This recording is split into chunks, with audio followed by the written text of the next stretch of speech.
Hello நண்பர்களே, குடி பழக்கமும் மறு வாழ்வும். ஆமாம், என்னன்னு பார்க்குறீங்களா?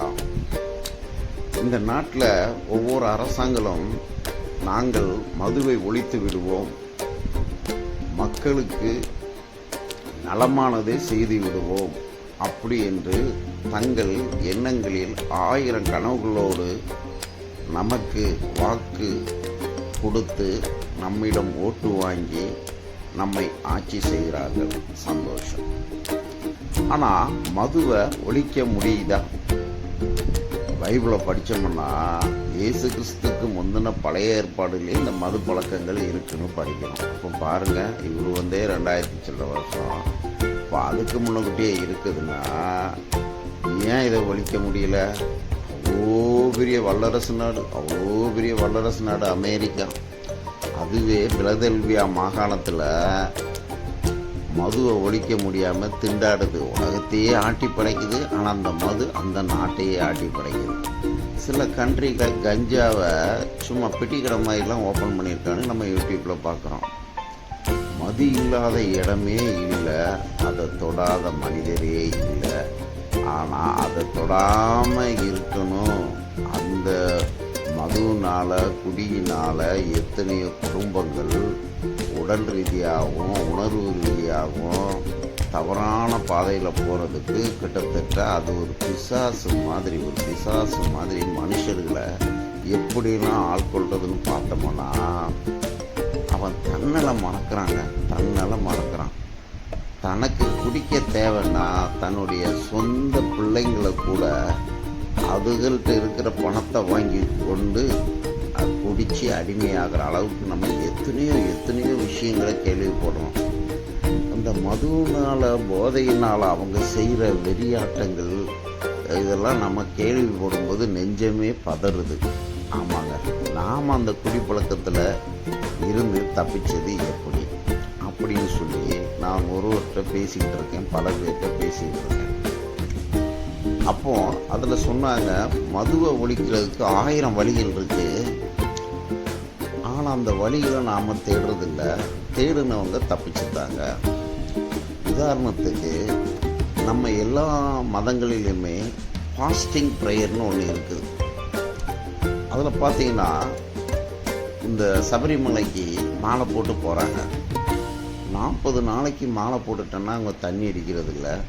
அந்த 40 நாள் விரதத்தில் அவங்க நல்ல ஒழுக்கங்களை கொண்டு வராங்க, நல்ல நட்பை கொண்டு வராங்க, நல்ல ஃப்ரெண்ட்ஷிப்பை கொண்டு வராங்க, நல்ல இயற்கைகளை கொண்டு வராங்க. 40 நாள் கழித்து அந்த மண்டலங்கள் மாறும்போது உடல் ரீதியாக மாறி அந்த மனிதர்கள் நல்ல ஒழுக்கமான பாதையில் செல்லும்போது அவங்க ஒரு பெரிய பக்திமானாக மாறுறாங்க. அப்படி 1000 பேர் மாறி தான் இன்றைக்கி சபரிமலைக்கு அவ்வளோ கூட்டங்கள் போயிட்டுருக்கு. அட என்னடா சபரிமலை மட்டும் பேசுகிறேன்னு கேட்குறியா? எல்லா மதத்துலையும் இருக்குங்க.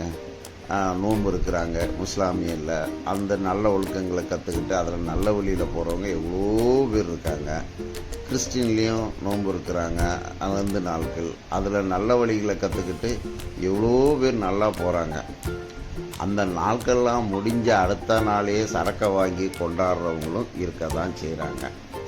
இப்போது ஒரு உடற்பயிற்சியாளர்கிட்டையும் பேசிக்கிட்டு இருந்தேன். அவர் சொன்னார், ஐயா, உடற்பயிற்சி தினமும் தன்னுடைய உடம்புக்கு 1 மணி நேரம் உடற்பயிற்சி கொடுத்து 8 மணி நேரம் நல்லா தூங்கி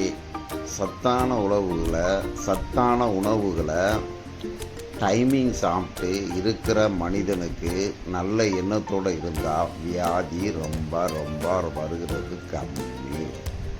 உதாரணத்துக்கு அல்சர் எதனால் வருது? சரியாக சாப்பிடாதனால. மென்டல் டிசார்டர் எதனால் வருது? சரியாக தூங்காமல் பேராசைப்பட்டு ஓடுறதுனால. இப்படி சின்ன வியாதிகளுக்கு வர்றதுக்கு நாமே காரணமாக இருக்கிறோம். மூக்கில் சளி பிடிக்க கூட நாம தான் காரணம்னு சொல்லி சாய்பாபா சொல்கிறாரு. காரணம் என்னென்னா, எல்லாமே அதிகமாக தண்ணியில் நனைஞ்சா சளி பிடிக்குது. அளவாக குளித்து அளவாக இருந்து அளவாக போனால் எதுவுமே நம்மளுக்கு வர்றதில்லை. அப்போ அளவு இல்லாமல் போகிற மனிதனுக்கு அளவை கொண்டு வர்றது தான் பக்தி மார்க்கம். இப்போது இந்த கிறிஸ்தவ மார்க்கத்தில் பாருங்கள், ரோடுகளில் நின்று நோட்டீஸ் கொடுப்பாங்க. அவங்க சும்மாவா கொடுக்குறாங்கன்னா இல்லை, அவங்களுக்கு ஊழியன்னு ஒரு காரியத்தை எடுத்து அவங்களுக்கு காசும் கொடுத்து நோட்டும் கொடுத்து ரோட்டில் போய் வருத்தப்பட்டு பாரம் சுமக்கிறவர்களே நீங்கள் எல்லாரும் என்னிடத்தில் வாருங்கள் சொல்லி ஒரு ஃபாதர்கிட்ட கூட்டிகிட்டு வந்து அவங்களுக்கு நல்ல ஒழுக்கங்களை கற்றுக் கொடுத்து அவங்கள மாற்றுறதுக்காக அந்த தொழில். இன்றைக்கி அது ஒரு பெரிய பிரச்சனையாக போச்சு. என் மதத்தை மாத்திரையேன்னுக்கிட்டு அடிக்கிறாங்க. ஆமாம், இப்போ என் நண்பர்கிட்ட கேட்டேன், எப்பா நம்ம ஊரில் ஆடு வெட்டி மாடி வெட்டி சாமியாடி கும்பிட்ற ஒரு பக்கம் இருக்குது. பெருமாள் கோயிலில் ஆடு வெட்டுறதுல மாடு வெட்டுறதுல பூஜைகள் பண்ணி பெருமாளுக்கு கல்யாணம் பண்ணி டீசெண்டாக ஒரு லைஃப் இருக்குது. இப்போது நம்ம ஊரில் கிராமத்தில் ஆடு வெட்டி சாமி கும்பிட்றவங்க ஒரு பாட்டியோ தாத்தாவோ கொட்டடிச்சா நல்லா ஆக்ரோஷமாக ஆடி அருள் வந்து பதில் சொல்கிறாங்க. 20 வருஷம் கழித்து அவங்களுக்கு 4 பிள்ளைகள் அந்த சாமி அருளால் ஒன்று டாக்டராக இருக்கும், ஒன்று இன்ஜினியராக இருக்கும், இல்லை நல்ல பொக்கிஷத்தில் இருக்கும், அவங்களுக்கு பக்தி இருக்கும். அவங்க அந்த கொட்டடித்து சாமி ஆடுறது லட்சத்தில் 1 கோடியில் 1 தான் இருக்க தவிர மீதி இல்லை. அப்போது இந்த பக்தியை நம்ம குறை சொல்லலை, பக்தியோட நல்ல ஒழுக்கங்கள் கெட்டு போகுது அப்படிங்கிறது தான். அப்போது இந்த நோட்டீஸ் கொடுத்து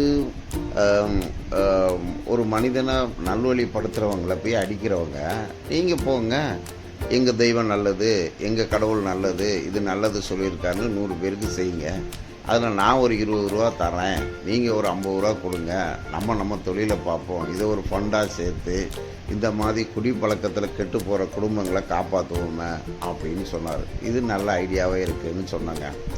அப்போ எப்படி காப்பாற்றுறது அப்படின்னு கேட்டோம்னா, ஒரு மனுஷனுக்கு நல்ல ஒழுக்கத்தை ஒரு தனி மனிதனை மட்டும் சொல்ல முடியாதுங்க.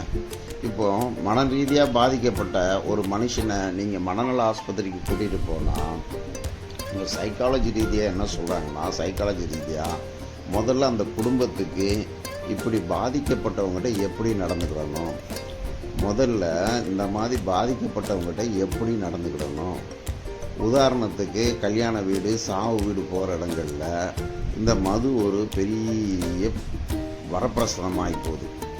அப்போ அந்த மாதிரி இடங்களுக்கு இவங்களை கூட்டிகிட்டு போனீங்கன்னா நீங்கள் ட்ரீட்மெண்ட் கொடுத்து வச்சுருந்தாலும் வேஸ்ட்டாக போயிடும். அப்புறம் வெறும் மாத்திரையினால் மட்டும் சரி பண்ணிட முடியாது. மாத்திரை சாப்பிட்றவங்களுக்கு நல்ல ஹெல்த்தான சமையல் கொடுக்கணும். பல வீடுகளில் ஹெல்த்தான சமையலும் கிடையாது, டைமிங் சாப்பிட்றதும் கிடையாது, குளிக்கிறதே கிடையாது. இப்படிப்பட்ட குடும்பத்துக்கு மாத்திரையை வச்சு ஒருத்தன் பாதிக்கப்பட்டவனா மாற்ற முடியாது. அப்போது இந்த 3 நல்ல காரியங்களையும் செய்யணும்னா முதல்ல அந்த குடியால் பாதிக்கப்பட்ட ஒரு குடும்பத்தை தத்து எடுக்கணும். 40 நாள் சபரிமலைக்கு போகிற மாதிரி ஒரு 10 நாளோ 30 நாளோ 40 நாளோ தனியாக கூட்டிகிட்டு போய் உடல் பயிற்சினா என்ன, சாப்பாடுனா என்ன, டைமிங் சாப்பாடுனா என்ன, தூக்கனா என்னங்கிறத ஃப்ரீயாக அவங்களுக்கு கற்றுக் கொடுத்து ஒரு வழியாக கூட்டிகிட்டு வந்தோம்னா அது எந்த மார்க்கத்தை சேர்ந்தவங்களாக இருந்தாலும் 1000 பேரில் ஒரு 4 பேராவது திருந்துறதுக்கு வாய்ப்பு உண்டு அப்படின்னாரு. அது கேட்கும்போது உண்மைன்னு எனக்கும் தோணுச்சு. ஐயா, நானும் ஒரு சின்ன ஃபண்டு தரேன்னு சொல்லி ஒரு சின்ன ஃபண்டை கொடுத்துருக்கேன். இது எவ்வளோ பெரிய நல்ல காரியம். இதில் ஒரு பெரிய பெரிய திட்டங்கள்லாம் இருக்குது. அந்த மாதிரி நம்ம உலகத்தில் பிறந்தோம் வளர்ந்தோம் ஏதோ மரித்து போகிறோம் அப்படிங்கிறது இல்லாமல், அப்துல் கலாமும் நம்மளை மாதிரி ஒரு மனிதர், அவர் எக்ஸ்ட்ரா சிந்தித்ததுனால ஒரு அப்துல் கலாமாக மாறினார். விவேகானந்தரும் நம்மளை மாதிரி ஒரு மனிதர், அவர் வித்தியாசமாக சிந்தித்ததனால் ஒரு விவேகானந்தராக மாறினார். அண்ணாவும் நம்மளை மாதிரி ஒரு மனிதர், அவர் அன்போடு நம்மளை நேசித்ததனால் அவர் அண்ணாவாக மாறினார். காமராஜரும் நம்மளை மாதிரி ஒரு மனிதர், அவர் காமத்தையே அடக்கி இந்த கருணையோடு இந்த தமிழ் மக்களை பார்த்ததனால் நம்மளுக்கு ஒரு கல்வி தந்தை கிடைத்தார்.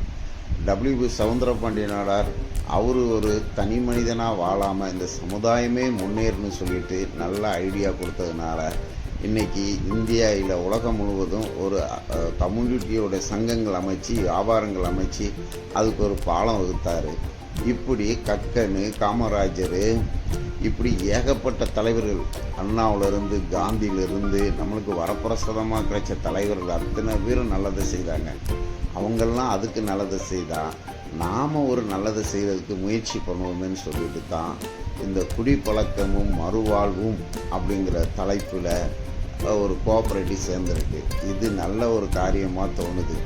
இதில் நீங்கள் உங்களால் முடிஞ்சு உங்களால் கண்ணுக்கு தெரிஞ்சு பாதிக்கப்பட்ட குடிகாரர்களை காப்பாற்றணும்னா சிறு சிறு உதவி செய்யுங்க. மேலே ஃபோன் நம்பர் இருக்குது.